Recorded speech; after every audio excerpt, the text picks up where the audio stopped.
Yes, it's true. I watched every single Ghostbusters movie in 24 hours. Let me explain. So I went to go see the new Ghostbusters Frozen Empire with some buddies of mine. And truth be told, I had never seen any of the previous Ghostbusters movies at all.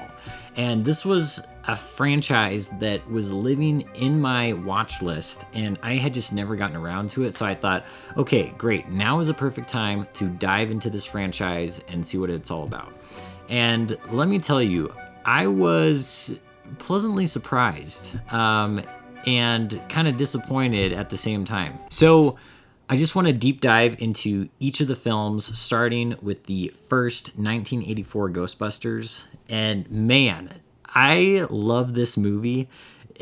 It is so entertaining, and literally, this is my favorite. I love to think about movies that were made back in the 80s and stuff that I also had never seen before. This is still entertaining today. I love it so much. I watched this movie with my son, and we had a blast watching it. I couldn't stop laughing half the time, and it was just thoroughly entertaining. So with that said, I really love this one. Let's dive into Ghostbusters 2. So Ghostbusters 2 still was a fantastic movie. It just was a little slower than the first one, and they were just trying to, I think, build off of the success of the first one. And this one came out 5 years after the first movie. I love how they brought back all, if not most, of the original cast, and this made it exciting and honestly a success in my opinion. I am really shocked, honestly, that they didn't make more movies after that, like going into the early 90s. So now let's take a look at some of the newer Ghostbusters movies. I honestly got through half of the 2016 Ghostbusters with the all-female cast. It was not my favorite. Can we just pretend that didn't happen? I think it's directed by Paul Reg, and he's done some little comedies here and there. He did Bridesmaids. And with this one, I think that they were trying to have a comeback movie, and it honestly, in my opinion, wasn't a success. I don't think they brought back any of the original cast from the two movies into this film. And correct me if I'm wrong, because I only watched about half of it.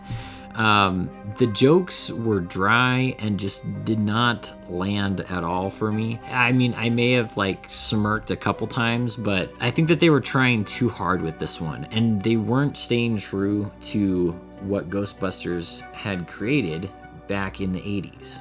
And I think if they had pivoted just a little bit, they could have had a success on their hands. This honestly was not what I expect out of a Ghostbusters film. Okay, so now talking about Ghostbusters Afterlife, I definitely had to watch this one before watching Frozen Empire, because it is one that if I watched it, Frozen Empire would make more sense. So I decided to give it a go. It has Paul Rudd in it, and also I was very glad that they brought back the old cast, and they kind of picked up where the old movies had left off. And I think that they had a different trajectory with this one, because they knew that they had to do that in order to create maybe a second film, which now looking at it, they have. When you look at movie franchises that have done well in the past and then bringing them back, you have to do this almost. You have to call out the OG original films, and you sometimes have to bring back original cast for people to be interested in watching this movie.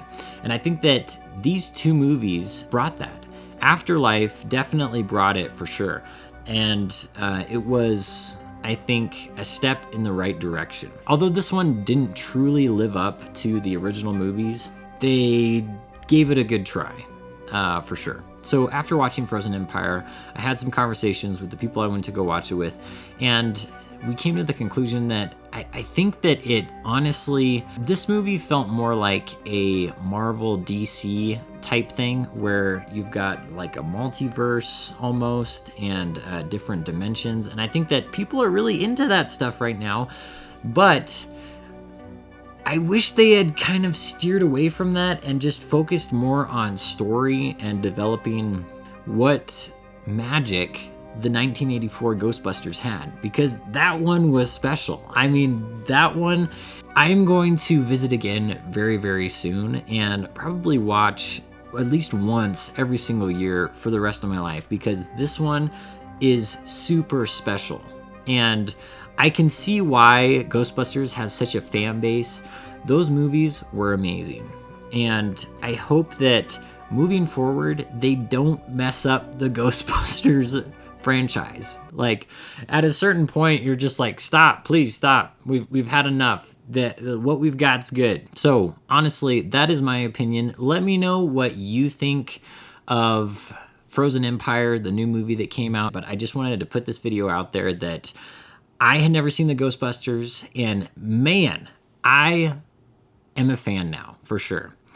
And let me know your thoughts on every single Ghostbusters movie and how you would rank them. I'm going to put my ranking of all the Ghostbusters films down in the comments below, so be looking for that. And if you haven't, please subscribe to this channel and like this video. It would help me out a ton. I'm kind of moving in this direction where I want to document my journey through film and literally the adventures that I have and what I think about these films, what I experience leading up to watching movies, discovering new movies. So if you like that type of thing, please, like I said, like and subscribe. And thank you guys for watching. And I will catch you in the next one. See you guys.